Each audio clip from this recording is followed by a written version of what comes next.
Right news in details. America president Donald Trump French president Emmanuel Macron white హౌస్లో అవమానించారా? ప్రస్తుతం social మీడియాలో ఇది పెద్ద ఎత్తున చర్చ జరుగుతుంది. కాగా మాక్రాన్ సోమవారం నాడు వైట్ హౌస్లో ట్రంప్ను కలవడానికి వెళ్లారు. ట్రంప్ కూడా ఆయన్ను వెల్కమ్ చెప్పారు. చాలాసేపు షేక్ హ్యాండ్ కూడా ఇచ్చుకున్నారు. ఇద్దరు నాయకులు సరదాగా చాలాసేపు మాట్లాడుకున్నారు. అటు తర్వాత చాలా మంది కన్ను మాక్రాన్పై కూర్చున్న తీరుపై పడింది.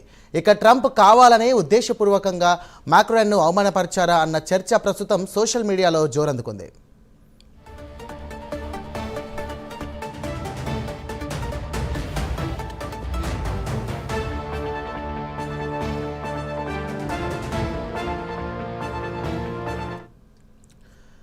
ఇక ట్రంప్తో మాక్రాన్ ఉక్రెయిన్ యుద్ధం గురించి ప్రధానంగా చర్చించారని చెబుతున్నారు. అయితే వీరిద్దరూ ఓవెల్ ఆఫీస్ నుంచి జూమ్ కాల్లో ప్రజా నాయకులతో మాట్లాడుతున్నప్పుడు మాక్రాన్ ట్రంప్ డెస్క్ చివరన అసౌకర్యంగా కూర్చున్నట్లు చెబుతున్నారు. కాగా ట్రంప్ లెదర్ చైర్లో మధ్యలో సౌకర్యవంతంగా కూర్చొని గ్లోబల్ లీడర్స్తో మాట్లాడుతున్నారని డైలీ మెయిల్ పేర్కొంది. ప్రస్తుతం ఆ ఫోటో సోషల్ మీడియాలో వైరల్ అయింది.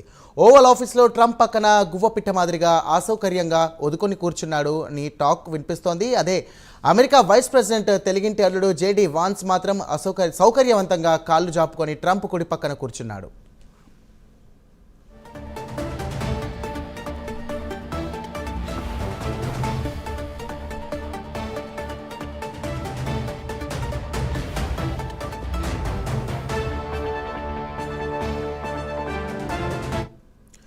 అయితే ఇక్కడ ఇంకో విషయం కూడా సోషల్ మీడియాలో చక్కర్లు కొడుతుంది. వైట్ హౌస్లో ఫ్రెంచ్ ప్రెసిడెంట్కు ట్రంప్ బదులుగా white wing acting White House chief protocol Abigail Jones స్వాగతం పలికారని చెప్తున్నారు. కొంత సమయం తర్వాత ట్రంప్ వచ్చి మాక్రాన్కు స్వాగతం పలికారు. ఎక్కువసేపు హ్యాండ్ షేక్ ఇచ్చారని చెబుతున్నారు. అయితే ఈ హ్యాండ్ షేక్పై కూడా విభిన్న కథనాలు వినిపిస్తున్నాయి.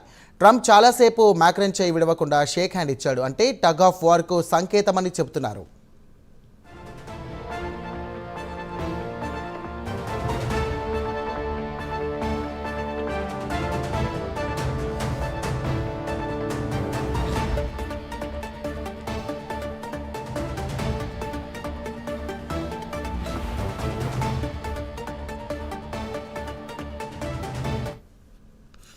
ఇక రేపో మాపో ట్రంప్ రష్యా ప్రెసిడెంట్ పుతిన్తో శాంతి చర్చలు ప్రారంభించి ఉక్రెయిన్ యుద్ధాన్ని ముగిస్తాడని చెబుతున్నారు. అయితే యూరోపియన్ యూనియన్ నాయకులు మాత్రం ట్రంప్ పుతిన్ భేటీ అయినప్పుడు ఉక్రెయిన్ నాయకులు లేకపోతే వారి ఇష్టం వచ్చినట్లు వారికి అనుగుణంగా నిర్ణయాలు తీసుకుంటారని భయపడుతున్నారు. మొత్తానికి చూస్తే ట్రంప్ మాత్రం ఎవరిని పట్టించుకోవడం లేదు.